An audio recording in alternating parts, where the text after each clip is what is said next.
एक शेर बोलना चाहता हूँ, उम्मीद जिनसे थी कि बनाएंगे वो मकान, उम्मीद जिनसे थी कि बनाएंगे वो मकान, खुद ही चुरा के ले गए ईंटें मकान की। बस एक शेर के बाद में परिंदे बेशुमार करना है, परिंदे बेशुमार करना है, फिर सोचेंगे किसका शिकार करना है। ये तो तेरी पीठ है नरेंद्र मोदी, कांग्रेसियों को तेरे सीने पे वार करना है। जय हिंद जय भारत। धन्यवाद मकसूद भाई। बालाघाट जिले के कालीपुतली चौक पर गुरुवार को कांग्रेस पार्टी के द्वारा धरना प्रदर्शन आयोजित किया गया, जिसमें बड़ी संख्या में कांग्रेसी कार्यकर्ता शामिल हुए। प्रदर्शन के दौरान प्रदेश सरकार की नीतियों के खिलाफ जोरदार विरोध जताया गया। इस कार्यक्रम में बालाघाट विधायक श्रीमती अनुमा मुंजारे, विधायक विवेक पटेल, पूर्व सांसद विश्वेश्वर भगत, अनूप सिंह बैस, महेश सहारे, श्याम पंजवानी सहित कई वरिष्ठ कांग्रेसी नेता एवं कार्यकर्ता मौजूद रहे। धरना प्रदर्शन के पश्चात कार्यकर्ताओं ने राज्यपाल के नाम ज्ञापन भी सौंपा। ज्ञापन में किसानों की उपज की खरीदी, महिलाओं से किए गए वादों को पूरा न करने तथा बढ़ती महंगाई को लेकर सरकार पर वादाखिलाफी का आरोप लगाया गया। ज्ञापन में बताया गया कि चुनाव के दौरान किसानों से गेहूं का समर्थन मूल्य 2700 रुपये प्रति क्विंटल देने का वादा किया गया था, लेकिन आज तक किसानों को इसका लाभ नहीं मिल पा रहा है। साथ ही पर्याप्त मात्रा में गेहूं खरीदी नहीं होने से किसानों को अपनी उपज कम कीमत पर बेचने के लिए मजबूर होना पड़ रहा है। इसके अलावा लाडली बहना योजना के तहत महिलाओं को 3000 रुपये प्रति माह देने का भी वादा अब तक पूरा नहीं हुआ, जिससे महिलाओं में निराशा और आक्रोश है। कांग्रेस नेताओं ने यह भी आरोप लगाया कि प्रदेश में पेट्रोल, डीजल और रसोई गैस के दाम लगातार बढ़ रहे हैं, जिससे आम जनता पर महंगाई का बोझ बढ़ता जा रहा है और जनजीवन प्रभावित हो रहा है।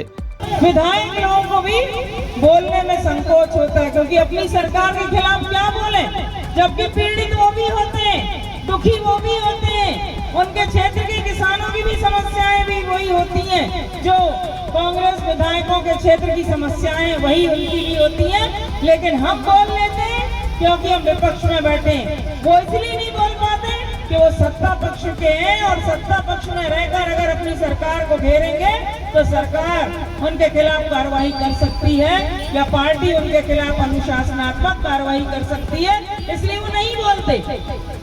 तो लड़ाई जरूरी है, संघर्ष जरूरी है, और हमें तो हमारे पूर्वजों ने लड़ना सिखाया है, संघर्ष करना सिखाया है। हम सब जानते हैं कि हमारा भारत देश 200 सालों तक गुलाम रहा अंग्रेजों के हाथों में, और देश की आजादी की लड़ाई जब लड़ी गई, स्वतंत्रता का संग्राम छेड़ा गया, 1857 में जब क्रांति की मशाल जली, वो लड़ाई लड़ते लड़ते हमारे न जाने कितने पूर्वज, कितने वीर महापुरुष क्रांतिकारी जिन्होंने अपना जीवन बलिदान कर दिया देश की आजादी के लिए, लेकिन हमें लड़ने का, संघर्ष करने का एक रास्ता उन्होंने दिखाया, और उस लड़ाई का प्रतिफल ही है कि आज हम अपने लोकतांत्रिक अधिकारों को प्राप्त कर सके, और आज यहाँ पर खड़े होकर भारत देश के जिम्मेदार नागरिक होने की हैसियत से हम बोल पा रहे हैं, हम अपनी बात रख पा रहे हैं, अपनी आवाज उठा पा रहे हैं, और अन्याय के खिलाफ सरकार को आवाज दे रहे हैं कि आप जागो, सतर्क हो जाओ, सजग हो जाओ। अगर आपने किसानों का सम्मान नहीं किया, किसानों की समस्याओं का निदान आपने नहीं किया, और बस लॉलीपॉप अगर आप दिखाते रहे, तो वही हाल होगा आपका एक समय जो हाल हुआ अंग्रेजों का, जो कहते थे कि हमारा सूरज कभी अस्त नहीं होगा, ये भारतीय मुट्ठी भर ये हमारा क्या बिगाड़ लेंगे। अभी विक्की भैया बता रहे थे अमेरिका से ट्रेड डील की बात। जो ट्रेड डील हुआ है उसमें सबसे बड़ा अगर किसी को नुकसान होगा तो भारतीय किसानों को। बाहर से अगर, अमेरिका से अगर सस्ते दाम पर उपज आएगा तो हमारे किसानों को क्या होगा। आज ये सबसे बड़ी समस्या किसानों की है साथियों, किस तरह से आज महंगाई बढ़ रही है।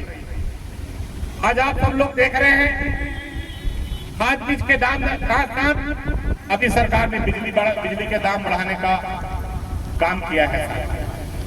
बिजली के दाम क्यों? बार बार सरकार हर साल बिजली के टैरिफ बढ़ाती है, और टैरिफ बढ़ाने का काम किया जाता है क्योंकि सरकार को ऐसा लगता है कि बिजली कंपनियां घाटे पे चल रही हैं और उस घाटे को पूरा करने के लिए आम उपभोक्ता पे बिजली के दाम बढ़ा के बार बार बिजली के दाम बढ़ा के उस घाटे को पूरा करने का प्रयास उत्तर प्रदेश सरकार करती है। मैं आप सबको बताना चाहूंगा कि ये जो दाम बढ़ाए जा रहे हैं बार बार, जो बिजली का घाटे का काम बताकर, तो बिजली कंपनियां जिनको काफी लंबे समय से, बड़े लंबे समय से केंद्र सरकार भी चाहती है कि मध्य प्रदेश सरकार इस पे काम करे। 60-40 का हिस्सा सरकार का है, केंद्र सरकार 60%, मध्य प्रदेश सरकार 40% देना चाहती है, लेकिन मध्य प्रदेश सरकार के पास अपनी हिस्सेदारी 40% देने के लिए भी पैसे नहीं है। इसलिए इसका भार सीधे सीधे किस पे आता है?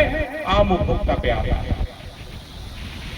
लंबी लंबी लाइनें हैं, ट्रांसफार्मरों की कमी है, सब स्टेशनों की कमी है, गलत मीटरिंग रीडिंग हो रही है, कई जगह मीटर नहीं है, और जिसका खामियाजा आम उपभोक्ता को मिलती है, वो दिन में नहीं मिल रही है, 8 घंटे मिल रही है, रात में मिल रही है। हमारे वन विभाग के लोग बोल रहे हैं कोचवाई क्षेत्र में कि 7 बजे के बाद घर से नहीं निकले, टाइगर घूम रहा है और ये रात में बिजली दे रहे हैं। यदि घटना घट जाएगी तो दोषी कौन होगा? ये सरकार, हम इनके अब देखा होगा हर विधानसभा में मैं हमारी अनुभव भाभी मधु भैया हर विधानसभा में आवाज उठाते हैं। अभी अतिवृष्टि हुई थी, किसी भी किसान को राहत राशि नहीं मिली। जब कांग्रेस की सरकार थी 72,000 किसानों का कर्जा माफ हुआ। जब कमलनाथ जी की सरकार थी 2 लाख रुपए का किसान का कर्जा माफ हो रहा था, 5,000 रुपए बिजली फ्री मिल रही थी। कांग्रेस ही है जो किसानों के बारे में सोचती थी। ये पूंजीपति की सरकार है, ये किसान विरोधी सरकार है। साथियों, मैं इतना कहना चाहता हूँ, ये सुनने वाले लोग नहीं है, इनको यदि आप चाहते हैं कि किसानों के हित में काम हो तो आने वाले चुनाव में भारतीय जनता पार्टी को उखाड़ के फेंके, कांग्रेस को लाएं। कांग्रेस आएगी तभी गरीब किसान के बारे में सोचेगी। बहुत बहुत धन्यवाद। जय हिंद, जय भारत, जय